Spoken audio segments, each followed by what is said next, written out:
El Ministerio Internacional Luz a las Naciones presenta al pastor Hernán Alberto Cortés, con mensajes extraídos de reuniones y campañas de este ministerio. Gracia y paz os sean multiplicados en el conocimiento de Dios y de nuestro Señor Jesucristo. Si desea adquirir este material o obtener más información, comuníquese a esta emisora o al email predicas-hernancortes@yahoo.com o visite nuestra página en internet www.hernanalbertocortes.com. Y vamos a escuchar palabra de Dios, palabra maravillosa. ¿Sabes que hay dos clases de personas en el camino de Dios? Y aún podríamos decirlo en todos los ámbitos de la vida. Y estas dos clases de personas son las que a veces marcan los límites en los cuales el hombre anda, y desconociendo obviamente el límite de Dios o el camino de Dios. La Escritura dice que el camino del hombre muchas veces no es el camino de Dios. Y así como son más altos los cielos que la tierra, dice el Señor, así son más altos mis caminos, más altos que los vuestros. Sin embargo, cuando una persona se acerca a los caminos de Dios, comienza a entrar como en un dilema. Señor, ¿dónde están tus límites? ¿Hasta dónde voy yo y hasta dónde vas tú? ¿Qué es lo que debes hacer tú y qué es lo que voy a hacer yo? Dice la Escritura que en la iglesia primitiva ocurrió que el apóstol Pablo comenzó a decirle a la iglesia, saben que la venida de Cristo está cerca. Entonces ellos dijeron, si Cristo viene pronto, no trabajamos más. Si Cristo viene ahora, ¿para qué me voy a poner a arreglar mi casa? ¿Para qué me voy a cortar el pelo? ¿Para qué me voy a vestir bien? Si Cristo viene ya, no me voy a poner a estudiar, no voy a emprender ningún negocio, no voy a hacer nada. Entonces llegó a tal condición que se había creado como un espíritu en medio de ellos. Todos esperaban que Dios viniese, y iban pasando los meses, iban pasando los años, y ellos iban viendo que entonces iban empobreciéndose y que habían malinterpretado el camino de Dios y los tiempos del Señor. Claro que Cristo va a venir. ¿Usted sabe, pastor, cuándo va a venir el Señor? La Biblia dice que ni aun los ángeles del cielo saben ni el día ni la hora. Si escuchas a algún predicador sobre la faz de la tierra que dice que sabe qué día va a venir el Señor, pues miente. Porque la Escritura dice que esta resolución y esta decisión el Padre solamente la dejó sujeta a su propia potestad. Nadie más lo sabe. No lo saben los ángeles del cielo siquiera. Nadie, excepto el Señor. Y dice la Escritura que a veces el Señor retrasa sus tiempos por amor a sus hijos. Que algunos piensan y dicen, ¿cuándo va a venir el Señor? Pero para el Señor un día es como 1000 años y 1000 años como un día. Los tiempos de Dios no son nuestros tiempos. Para nosotros 200 años es muchísimo. 1000 años es 10 vidas. Pero para el Señor no.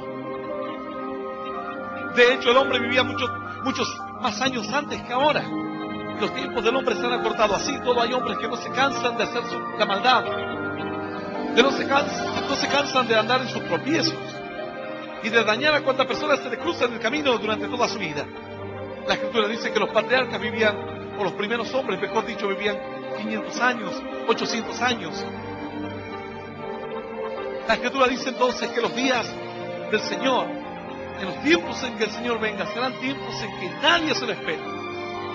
Cuanto nadie se imagine que va a venir el reino de los cielos, pues ahí vendrá, sorprendiendo a todo el mundo. Estos se habían confundido esperando que el tiempo del Señor se había acercado tanto. Ellos decían, vendrá el mes que viene o el año que viene. ¿Y para qué voy a invertir en mi futuro? ¿Para qué voy a trabajar? ¿Para qué incluso voy a predicar? Si de todas maneras el Señor ya sabe a quién va a salvar y a quién no. Pues tuvo otra vez el apóstol Pablo que hablarles y decirles, ustedes no entienden el mensaje de Dios. La Biblia dice, bienaventurado el varón que cuando su Señor venga, lo encuentre trabajando, lo encuentre andando y esforzándose para el reino de los cielos, cumpliendo la tarea y cumpliendo el propósito. Pues hay dos clases de personas. Quienes escuchan la palabra de Dios toman dos clases, dos actitudes distintas. Algunos dejan que Dios lo haga todo y otros lo hacen todo, incluso lo que le corresponde a Dios. De las dos maneras el hombre fracasa. Aquel que está cruzado de brazos en su casa esperando que Dios solucione sus problemas, fracasa. Porque el hombre tiene que andar, dar pasos de fe. Y aquella persona que está hoy haciéndolo todo, creyendo que por su propia fuerza lo va a lograr, pues también fracasa. Porque son los límites que el hombre, a los extremos que el hombre llega. Es más difícil depender de Dios. Es más difícil hablar con Dios. Cuesta más decirle, Señor, ábreme los ojos para que vea cuál es tu camino. Muéstrame tus tiempos. Muéstrame cuál es el tiempo. La Biblia dice que hay tiempo para todas las cosas. Hay tiempo para sembrar y hay tiempo para arrancar lo sembrado. Hay un tiempo para reír y hay otro tiempo para llorar. Hay personas que creen que cuando conocen a Dios nunca van a derramar alguna lágrima. Seguramente sí, y tal vez muchas. En el día del bien dice la Escritura, goza del bien. Y en el día del mal considera. Dios hizo tanto lo uno como lo otro. Son momentos que en tu vida vas a atravesar. Pero los días aún de maldición, los días de lágrimas, no serán tan tristes. Y no serán con un desánimo. Serán con esperanza. ¿Sabes que aún cuando lloraban las hermanas de Lázaro, el Señor vino y le dijo, tu hermano se levantará? Las hermanas se secaban las lágrimas y decían, yo sé que se levantará mi hermano en el día postrero. Ellas lloraban, pero con una esperanza. Habían sido quebrantadas, pero con una esperanza. Sentían aún el dolor, pero tenían una esperanza. La esperanza que han perdido muchos. Personas que han perdido seres queridos que ya no tienen esperanza. Todos lo quieren hacer con sus fuerzas. Quieren arreglarlo todo por sus propios medios y se dan cuenta que han perdido al ser que aman y no tienen el medio ni la forma de poder recomponer la relación. Poder decirle al pariente que ha partido, te quiero o perdóname. Y esto les carcome el alma. Sufren sin esperanza. El dolor de la persona que no conoce a Dios es un dolor que lo va a consumir para siempre. Mas el dolor de aquel que conoce a Dios será un dolor con esperanza. Y Dios sobre ese dolor construirá fortaleza. Aun cuando a alguno le toque vivir momentos difíciles y aún derramar lágrimas. La Biblia dice, bienaventurado el hombre que tiene en ti sus fuerzas, en cuyo corazón están tus caminos, atravesando el valle de lágrimas. Dice la Escritura, lo cambian en fuente, lo transforman en fuente. Parecerá que sufres como el incrédulo. Tus lágrimas serán como las del incrédulo. Algunos dirán, pero si no sufrís como sufre el que no tiene a Dios. Aún te he visto llorar, aún te he visto quebrantado, aún te he visto quebrantada. Pero la Biblia dice que el Hijo de Dios tiene la capacidad para transformar el valle de lágrimas, transformarlo en fuente. Dice la Escritura, luego cuando la lluvia llena los estanques, irán de poder en poder. Cuando viene el tiempo de la bendición, cuando viene el tiempo en el que ya atraviesan las lágrimas. Ahora ya queda atrás el tiempo de sequía, queda atrás el tiempo en el que, sumado a las lágrimas, era la escasez y la necesidad. Y ahora ves que sí, el dolor sigue. Pero vienen tiempos de esperanza. Por los que quedan a tu lado, por los que te aprecian. Entonces parece que otra vez el estanque comienza a llenarse de vuelta. Por eso dice la Escritura, cuando la lluvia llena los estanques. Porque a pesar de las lágrimas, luego nacerá la esperanza. Hay alguien que aún te ama. Hay alguien que aún está a tu lado. Y si Dios está hablando de este mensaje, es porque tal vez hay personas que han perdido seres queridos, que están pensando quizás en la muerte misma. Así le pasaba a cierto varón. Este varón, a él cuando era pequeño le hablaron de Dios, pero sin embargo era muy pequeño y muy rebelde para escuchar la voz de Dios. A veces no es tan solamente una cuestión de edad, es una cuestión de corazón. Hay hombres que son maduros pero rebeldes, y hay jóvenes y aún niños rebeldes también. La rebeldía no respeta edades, la desobediencia no respeta edades. Yo conozco niños de 8 años rebeldes y desobedientes, y conozco hombres y mujeres de 60 años rebeldes y desobedientes. No respeta edades. El pecado no respeta edad. Pero este varón era joven, no quería saber nada de Dios. No necesitaba a Dios. ¿Para qué quiero a Dios? Alguno dirá, pastor, ¿yo para qué lo quiero a Dios? Es más, ni sé si existe o no. Qué riesgo, ¿cierto? Si Dios no existe, entonces nada pasará con tu vida ni con la mía tampoco. Pero si Dios existe, y si realmente hay un día mejor, un tiempo distinto, si realmente este mundo fue hecho con un propósito, Algunos dirán, pastor, llamémosle como un extraterrestre. A mí me es más fácil creer en un extraterrestre, en una mente como superior. No me gusta llamar Dios, pero en una mente superior. Pues alguien puso esta vida aquí en esta tierra. Aún los científicos llegan a esa conclusión. Los elementos que generan la vida existen sueltos y dispersos en el universo, pero es imposible generar vida de ellos. Algunos dicen, de una explosión surgió esto. Bueno, explota tu casa a ver si después te aparece un departamento. Pon una bomba en tu casa a ver si tras la explosión te deja un penthouse. Es imposible. La destrucción no deja algo armado o complejo tras de sí. Aún los científicos están tratando de ver cómo se origina la vida. Y muchos dicen, la vida tiene que haber venido del espacio, armada ya. Es imposible que se haya armado sola, por casualidad, por una simple coincidencia. Es imposible. Ellos dicen, alguien tuvo que haber dirigido el proceso. Con ese alguien es el que ha puesto reglas claras del juego, y es el que te ha hablado y es el que te dice, la paga del pecado es la muerte. Tengo un lugar preparado para aquel que puede obedecer, para aquel que puede creer. Y el Señor lo ha estipulado así. Algunos dirán, pastor, yo me quedo con esta vida. Pues bueno, tú quédate con esta vida, que tal vez te dure 20 años más, o 10, o quizás un año más, nada más. ¿Y luego qué? No hay más vida. Luego se acabó todo. Ya no hay más esperanza. Pues antiguamente la gente decía, cuando una persona muere, ya queda ahí, duerme, ya nada sabe, no siente nada. Mas otros dijeron, no, nosotros creemos que hay un mundo más allá. Y algunos de una u otra forma intentaban acceder a ese mundo. El Señor dijo que a Él le agradó salvar a la gente por la locura de la fe. Que solamente aquel que crea. Porque Dios sí decía, aquel que sea rico, solamente los ricos serían salvos. Aquel que sea hermoso, solamente los hermosos serían salvos. Aquella persona inteligente, entonces solo los inteligentes serían salvos. Pero Dios dijo, tiene que ser algo que esté accesible a todos, que cualquiera pueda tomarlo. Así como el aire, cualquiera puede tomarlo. El mismo aire respira el rico y el pobre, el inteligente y el necio. Y Dios dijo, será por la fe. El que crea. Y sabes que el Señor dio muestras de ello.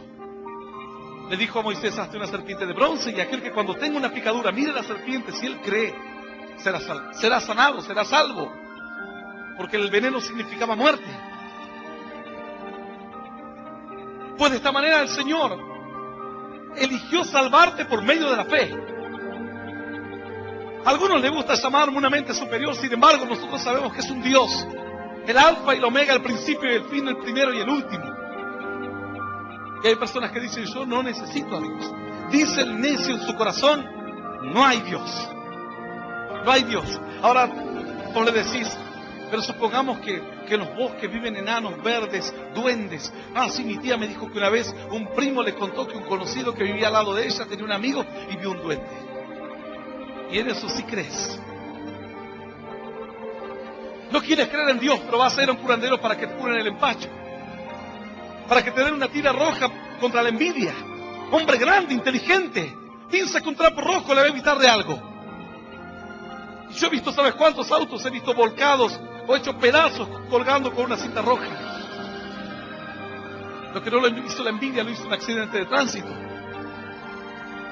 El hombre piensa que no necesita a Dios, que no hace falta en su vida a Dios. Él dice, yo me las voy a ingeniar por mí mismo, con mi propia prudencia, con mi propia sabiduría. Dice el libro de los Salmos, capítulo 147, verso 10. Y vamos a leer esta palabra. Vamos a comenzar leyendo desde el versículo 8 en adelante, y leemos esta palabra en el nombre del Padre, del Hijo y del Espíritu Santo. ¿Cuántos pueden decir amén? ¿Y cuántos pueden darle un fuerte aplauso a Dios? ¡Aleluya! ¡Ya, aleluya! ¡Claro que sí! Es bueno el Señor.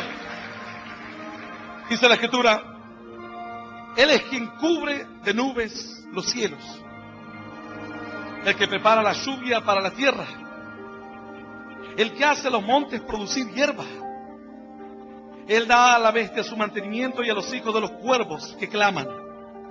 No se deleita en la fuerza del caballo, ni se complace en la agilidad del hombre. Se complace Jehová en los que le temen, y en los que esperan en su misericordia. Esta es palabra viva y poderosa de parte de Dios. Y a la palabra de Dios la vamos a recibir con un aplauso glorioso. Glorioso y más glorioso todavía. Aleluya. Santo es Dios. Dios da como dos mensajes en estos versículos. Primero Dios comienza hablando y dice: Él es el que cubre los cielos de nubes. Alguno dirá: pastor, que a mí esas cosas como que no las entiendo. ¿Qué tiene que ver las nubes con mi vida? ¿Qué tiene que ver? Si la tierra hoy fuese sacudida y comenzase a tragarse hombres y ciudades completas, y un maremoto comenzase a arrasar con tu ciudad, te darías cuenta que necesitas que alguien ponga equilibrio en la naturaleza. Te darías cuenta de como aquellas personas que han enfrentado sequías de años, de 10 años, de 7 años, de 8 años, sumado a la sequía, las pestes, como consecuencia de ellas, empezaron a clamar diciendo: si hay un Dios en los cielos, queremos que nos mande lluvia. Así, cuando fui a cierto pueblo, el pueblo estaba deprimido. Nosotros íbamos a comprar un terreno para plantar una iglesia. De hecho, la iglesia está levantada allá y estamos haciendo reuniones ahí. Y cuando llegué a aquel lugar decía: es que el pueblo está mal, necesitamos lluvia que venga de los cielos. Yo le decía a esta persona: pues oraremos por lluvia. Tiene que creer ustedes. ¿Sabes? Doctores, ingenieros, arquitectos, abogados, políticos, intendentes, concejales, comerciantes, empresarios, ganaderos, todos miraban cada día los cielos. No es importante las nubes en los cielos, ¿cierto? Pues ellos miraban todos los días al horizonte y decían: y esta sequía pinta para más, decían. Nosotros le dijimos: hay que orar para que los cielos se abran. Elías oró. Dice la Escritura que Elías era un varón sujeto a pasiones similares a las nuestras, un hombre de carne y hueso. Mas Elías oró y dice que el cielo se cerró. Y luego volvió a orar y los cielos se abrieron y derramaron sus lluvias. Cuando nosotros nos fuimos, comenzamos a ver nubes que se venían hacia esa ciudad. Yo luego no le pregunté a los hermanos, creo que después de las semanas me contaron que habían comenzado lluvias.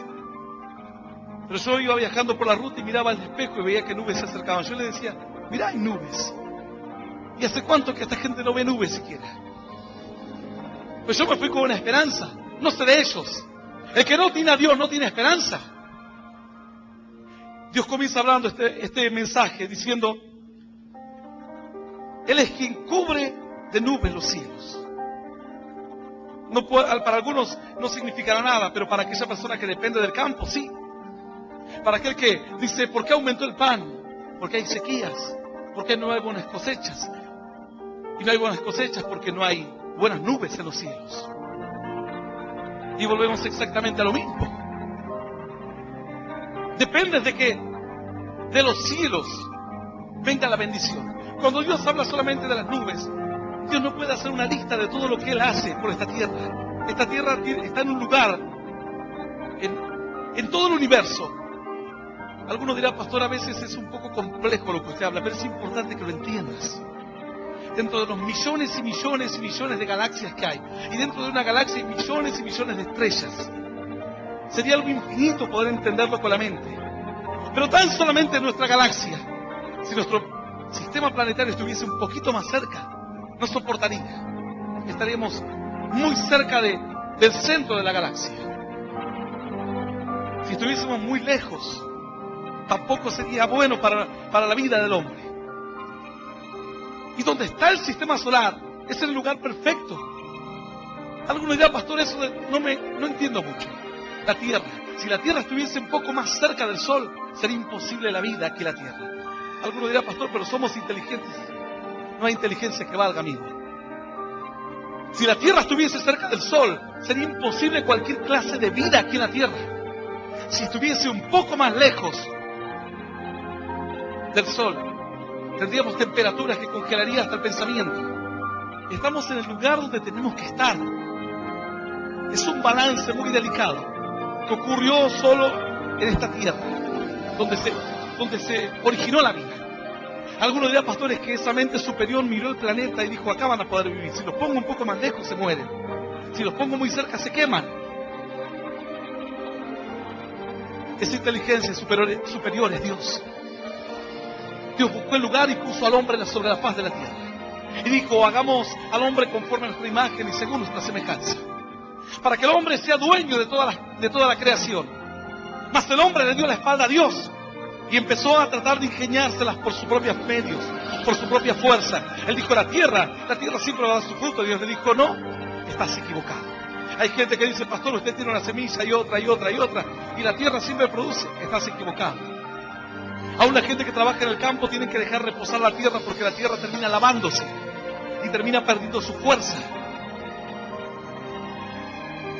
El Señor le dijo al hombre, ¿sabes qué? Ahora la tierra, por cuanto has pecado, no te dará más su fuerza. Y comerás del pan con el sudor de tu frente. Y tendrás que labrar la tierra. Y tendrás que trabajar la tierra. O sea, no será natural lo que nace. Para algunas personas dice, pastor, yo a veces hay cosas que me cuestan entender. ¿Sabes cuál es la casualidad de este versículo con la realidad de la vida? Alguno dirá, pastor, a ver, trate de hacerme entender qué quiere decir eso. De que la tierra ya no es la misma que la que era antes. Y que ahora no tiene la fuerza y que ahora la tierra está como en una maldición. Si todavía hay bosques hermosos, lugares y selvas. Tú tomas una semilla de un árbol de fruto y la tiras en medio de la selva. Seguramente crecerán las otras plantas. Tú tomas una semilla de rosas y la tiras en un baldío. Las otras plantas la ahogarán porque son más fuertes. El yuyo, la mata, la rama silvestre es más fuerte. En cualquier parte del mundo ocurre así. Lo silvestre, lo que no da fruto, lo que no es apreciable a los ojos, lo que no es hermoso, es más fuerte y es más aguerrido. Los cardos pueden subsistir en cualquier parte del mundo. Aquí en nuestra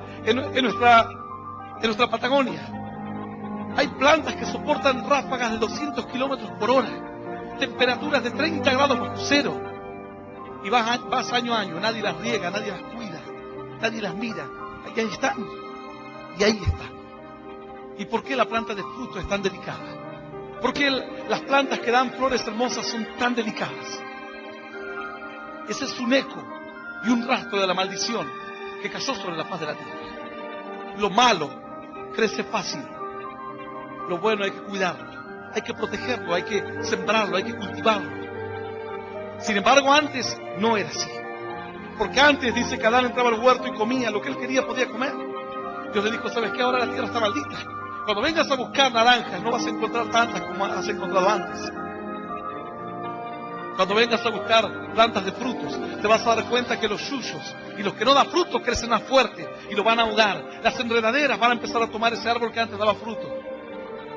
Y si nadie lo cuida, con el tiempo, ese árbol pasará a ser parte de la selva o parte del monte. Las plantas que te van a dar fruto tienes que cuidarlas, guardar su semilla, volverlas a sembrar al otro año. Yo cuando iba al campo me decían, y viene el tiempo, porque a mí se me ocurrió que me quería comprar un vehículo y veía que los campesinos trabajaban y ganaban dinero, así que le dije a mi padre, yo tenía 13 años, 14, le digo, yo me voy a quedar aquí en el campo esta cosecha. ¿Qué tal si arrendamos un campo y me quedo a trabajar? Y yo escuchaba lo que decían los paisanos, decían, ahora viene el tiempo de la carpida, decían. Y yo decía, ¿y qué es la carpida? Y la carpida es que cuando empiezan a salir las plantitas chiquititas hay que empezar a sacar todas las otras plantas que también crecen con ellas. Si no, se muere. Todo un cuidado y todo un proceso. Son ecos de la maldición que Dios mandó sobre la faz de la tierra por amor al hombre. Dios dijo, maldita sea la tierra por amor al hombre. Dios tendría que haber maldecido al hombre, pero Dios dijo, maldita sea la tierra. Y el hombre dice, yo no necesito a Dios. No necesito a Dios. Necesitas todo lo que Dios da en esta tierra. El agua, el oxígeno, la protección de la atmósfera. Todo lo que hay en la tierra es necesario para que el hombre continúe su vida aquí en este planeta. Dios comienza a decir, y dice, Él es quien cubre de nubes los cielos. El que prepara la lluvia para la tierra. el que hace a los montes producir hierba. Algunos dirán, pastor, yo no como nada de plantas, solo pura carne. Así, y las vacas que comen. Entonces, tú puedes ser un carnívoro declarado, pero esos animales que vas a comer se nutren de algo y necesitan la hierba, la planta, la semilla para poder alimentarse. Por eso el Señor dice así: el que prepara la lluvia para la tierra, el que hace a los montes producir hierba, Él da a la bestia su mantenimiento y a los hijos de los cuervos que claman. Él le provee todo, como diciendo Dios, ¿sabes qué? Los animales dependen de mí. Y no le cuestionan a Dios. Los animales necesitan de mí. Pero luego Dios dice, hablándole al hombre, no se deleita en la fuerza del caballo, ni se complace en la agilidad del hombre. Se complace Jehová en los que le temen, en los que esperan en su misericordia. La actitud que el hombre debe tener para encontrar bendición. Dice el necio en su corazón, no hay Dios, no necesito a Dios. Bueno, este joven que iba a la escuela, era un joven que la madre iba a la iglesia. Él era un joven pequeño, un niño prácticamente cuando su madre comenzó a ir a la iglesia, pero él no necesitaba a Dios. Creció, se hizo hombre, con todos los planes, con todo lo que él soñó hacer en su vida. No necesitó a Dios, tenía salud, tenía trabajo, consiguió esposa, tuvo hijos, no necesitó a Dios. Qué tremendo, los animales necesitan a Dios, los cuervos, las bestias del campo. Pero el hombre dice, yo no necesito a Dios. ¿Sabes cuando el hombre está en una tragedia, cómo se acuerda de su Dios? Bueno, este varón le dio la espalda a Dios. Sin embargo, en su matrimonio, él se casó. Y cuando él soñó tratar de llevar su matrimonio por buen destino, por un buen camino, se dio cuenta que había algo en su corazón que le impedía. Tenía a su esposa, pero él necesitaba andar con otras mujeres. La engañaba cuantas veces podía. Tenía su familia, pero algo le decía que él iba a sentir mejor con los amigos, y en el baile, en las fiestas. Abandonaba su casa y se iba a la vida, a pecar. Él no necesitaba a Dios según su pensamiento. ¿Quién entonces te dará las fuerzas para dejar el pecado? ¿Quién te dará las fuerzas para cambiar de vida? Las bestias del campo necesitan de Dios, pero el hombre es el único que dice, yo no necesito a Dios. No lo necesito, me voy a valer por mí mismo. Hasta que en un momento, este varón se terminó divorciando. Y bueno, dijo, me voy a divorciar, voy a intentarlo de nuevo. Cuando él pensaba que habían tomado otro camino, le llegó la desgracia a su vida. Sus 2 niños y su esposa murieron en un incendio. Un incendio muy nombrado en aquella ciudad. Murieron calcinados. ¿Sabes qué golpe terrible? Cayó en un pozo de depresión tan grande que iba al cementerio frente a la tumba de sus hijos a llorar y a llorar. Ahora, vos podrás acercarte a él y decirle, ¿sabes qué? Vamos a la fiesta. Y él te va a mirar y te va a decir, vos no entendés lo que a mí me pasa. Mirá, conocí a una joven que es muy hermosa y puede salir contigo. Y él te va a mirar y va a decir, tú no entiendes mi dolor. Puedes ir a regalarle una casa, bienes, trabajo, lo que quieras, pero nada podrá pagar el dolor, ni sanar la herida y curar la herida del alma y del corazón. Este varón iba ahí a la tumba a llorar, y llorar, y llorar, con pensamientos de suicidio, planeando a ver cómo podía quitarse la vida, cómo podría terminar con ese dolor. No solamente tenía cargo de conciencia por los que habían partido, sus hijos y su ex esposa, sino por los abuelos que también sufrían, los tíos, toda la familia. Había una herida tan grande que nadie podía sanar. Se acabó el tiempo del baile, se acabó el tiempo de las mujeres, se acabó el tiempo de la felicidad pasajera, se acabó el tiempo del pecado. Ahora había venido el tiempo del dolor. Dios dice, el Señor no se complace en la fuerza del caballo. El Señor no quiere que el hombre quiera ostentar como autosuficiencia. El Señor quiere que el hombre aprenda a depender y reconozca a Dios en todos sus caminos. La Biblia dice, reconoce al Señor en todos tus caminos. Reconoce que Él es el que te da vida. Él nos hizo, dice la Escritura, y no nosotros a nosotros mismos. Cuando llegó el tiempo límite de este varón, que pensaba que ya todo estaba perdido, empezó a escuchar un mensaje como este a través de la radio. La palabra de Dios llegó a su corazón. Dios comenzó a sacudir su alma y a golpear su mente. Aceptó a Cristo como único Señor y Salvador de su vida. Lo que parecía que ya estaba todo perdido, comenzó a nacer una pequeña luz de esperanza. Ahora este varón dijo, tal vez Dios me pueda ayudar. El Dios que cuando era niño le dio la espalda. Aquel Dios que él pensaba que para quién necesita ir a una iglesia. La iglesia es para los débiles. La iglesia es para los que no pueden. La iglesia es para los sabios. La Escritura dice que el principio de la sabiduría es el temor de Dios. No tienes que estar enfermo para venir a una iglesia. No tienes que caer en drogas para venir a una iglesia. Yo no estaba enfermo cuando entré a una iglesia. No estaba en drogas cuando entré a una iglesia. No estaba en la cárcel cuando entré a una iglesia. Yo sabía que quería encontrar el destino de esta vida. Digo, ¿para qué estamos en esta vida? Veía gente que prosperaba, que se morían, que sufrían, que lloraban. Yo dije, ¿para qué estamos aquí en esta tierra? ¿Cuál es el objetivo de vivir aquí? Aguantar 40, 70 años y ya está. Y buscando e indagando, alguien me habló de Dios. Con el tiempo leía la palabra, aun cuando todavía no iba a la iglesia, leía la Biblia y encontraba respuestas en la Biblia. Yo decía, ¿quiénes escribieron este libro? Que hay tanta sabiduría aquí. Y de a poco la palabra empezó a darme todas las respuestas a las preguntas que yo tenía. Le hacía las preguntas a mis parientes y me miraban como diciendo, ¿por qué no sos un nene normal que andas preguntando esas cosas? Yo decía, ¿de dónde salimos? Mis parientes me miraban y decían, nene, ¿por qué no te vas a jugar? ¿Quién lo creó a Dios? Le decía yo. Y me miraban. Y en la palabra encontré todas las respuestas. No necesité caer en las drogas para conocer a Dios, sino reconocer mis limitaciones como ser humano y entender el plan de la vida de Dios. Cuando comencé a leer la Biblia, acepté a Cristo en mi corazón, es cuando la última ficha que me faltaba entró en su lugar. La última. Ya entendía gran parte de esta vida, pero no entendía el plan completo.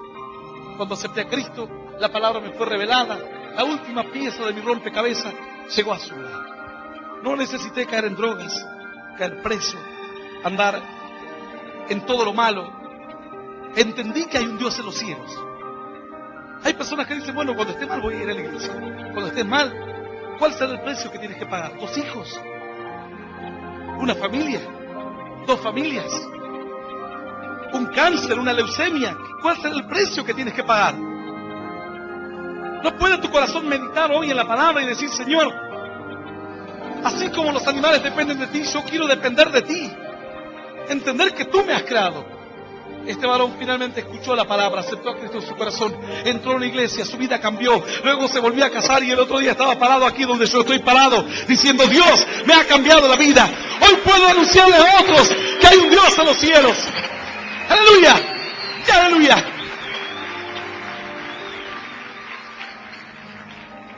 Aquel que no tenía esperanza, hoy tiene esperanza. Aquel que no tenía una salida, encontró la salida. Y esto va para aquellas personas que piensan que de las drogas, como decía alguien, de las drogas no sale nadie. ¿Sabes cuánta gente conozco que ha salido de las drogas? De la delincuencia no sale nadie. De la cárcel, en la cárcel nadie cambia, claro, nadie cambia sin Dios. Pero dice la Escritura así, no se deleita en la fuerza del caballo, ni se complace en la agilidad del hombre. El Señor no quiere que lo hagas todo por tus fuerzas, porque cuando lo haces de esta manera, y sabes que este error aún lo cometen creyentes que lo hacen por su propia fuerza, dejan de lado a Dios. Yo siempre he aprendido a darle un espacio a Dios. Está la parte que debo hacer, la parte que yo tengo que hacer. Y luego digo, Señor, este es el espacio para que tú hagas. Hago como un tiempo en música. Cuando un instrumento va a hacer un solo o ejecutar una melodía por sobre los demás instrumentos. Los demás instrumentos, voluntariamente algunos se callan, hacen un silencio, o bien hacen un acompañamiento leve, dejando que resalte la melodía de la música, sea de un instrumento de viento, de guitarra o lo que fuere. En Cristo es lo mismo. Hay momentos en que tienes que tú menguar un poco y darle lugar a Dios para el milagro. Darle un espacio a Dios. Darle un tiempo. Estás enfermo. Ve al médico que te hagan los análisis. Y luego cuando te digan vamos a operarte, dale un tiempo a Dios. Dile, Señor, voy a esperar unos días, unas semanas, un mes, lo que tú consideres. Dile, Señor, este es tu tiempo, el tiempo en que tú puedes actuar por mí. Yo hice lo que humanamente puedo hacer, pero no lo puedo hacer todo. Tienes que dejarle espacio a Dios para actuar. Tienes que dejarle a Dios su lugar. Hay personas que son creyentes, pero que no hay lugar para Dios en ellos. Hay lugar para la fuerza, hay lugar para hacerlo todo humanamente, pero no hay lugar para Dios. Y eso es lo que marca el fracaso en algunos. Yo a algunos creyentes, incluso a líderes o pastores, les digo, tienen que dejarle un tiempo a Dios. Yo he aprendido a dejarle un tiempo a Dios. Yo hago mi parte, el resto lo hace el Señor. Yo doy la palabra, luego Dios toca el corazón y quebranta el corazón. Yo oro por el enfermo y luego Dios comienza a sanar a los enfermos. Le doy el tiempo que le corresponde a Dios, el espacio. Reconozco que soy un hombre. Reconozco que necesito de Dios. Reconozco que Dios es el que tiene que ir sazonando mi vida, condimentando mi vida, poniendo en los detalles que a mí me faltan. Pero hay personas que lo quieren hacer por su propia fuerza y fracasan. Y quieres manejar la ira con tus fuerzas y fracasas. Y tienes que entrar a la presencia de Dios. Así decía cierto hombre. Yo me preguntaba acerca de por qué los malos prosperan. Yo me preguntaba por qué a veces a aquel que hace pecado, aquel que estafa, que delinque, le va todo bien, aquel que roba, aquel que mata, parece que no sufre, no tiene cáncer, no le agarra nada malo. Pero entrando a la presencia de Dios, cuando llegué a la casa de Dios me di cuenta cuál será el fin de ellos, y quedó en paz mi corazón. Ya no me pregunté más por qué aquel que cree en Dios tiene una enfermedad y aquel delincuente no tiene ninguna enfermedad. ¿Por qué aquel que cree en Dios está pobre y aquel que es un corrupto está lleno de dinero?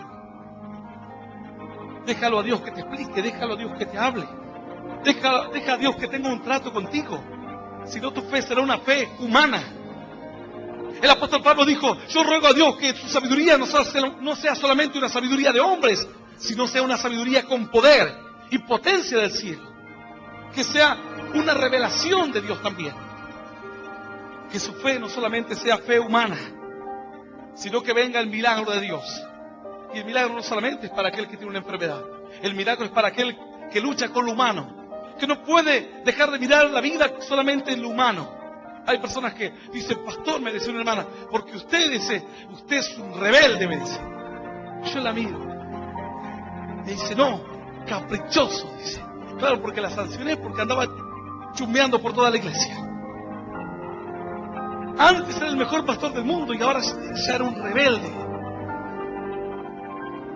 Yo digo, no le da un tiempo a Dios, a que Dios trate con su mente, a que entienda. ¿Por qué? La Biblia dice que Dios al que ama corrige. Al que ama Dios corrige. Yo no corrijo al hijo del vecino. Si el hijo del vecino viene borracho, drogado, es un asunto de él. Es su hijo, no mi hijo. Yo corrijo a mis propios hijos. Yo no me meto con los hijos de otra congregación. Si andan en adulterio, en fornicación, delinquiendo, es un problema de ellos. Yo cuido las ovejas que el Señor me dio, el rebaño que el Señor me puso para pastorear. Así que la hermana me decía, rebelde, caprichoso, me decía.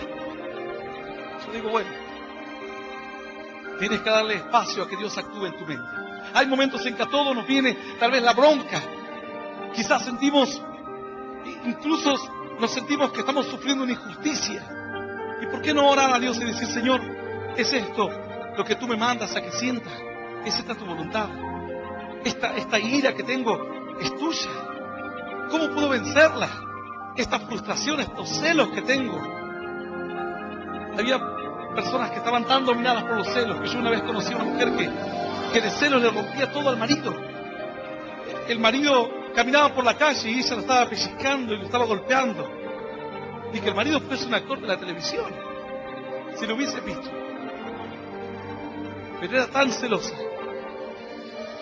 que el marido a veces compraba compraba una revista y se asegura que es para mirar las mujeres que hay adentro. Compraba revistas de noticias informativas. Escuchaba una música cristiana de una mujer que cantaba y decía, claro, siempre escuchas esa, seguro que te gusta. Imagínate. Algo terrible. Necesitas a Dios, porque Dios no se complace con el hombre que cree que todo lo va a resolver por sus propias fuerzas. Dios se complace con aquel que le deja un espacio para que Él trabaje en tu vida, para que Él actúe, para que Él se muestre. Cierta persona estaba tan mal y tan enferma que su marido la veía con tanta angustia, tanto dolor, porque no podía resolver su enfermedad. Esta persona sufría de epilepsia. Cuando va a los médicos... El Ministerio Internacional Luz a las Naciones presentó al pastor Hernán Alberto Cortés, con mensajes extraídos de reuniones y campañas de este ministerio. Gracia y paz os sean multiplicados en el conocimiento de Dios y de nuestro Señor Jesucristo. Si desea adquirir este material u obtener más información, comuníquese a esta emisora o al email predicas_hernancortes@yahoo.com o visite nuestra página en internet www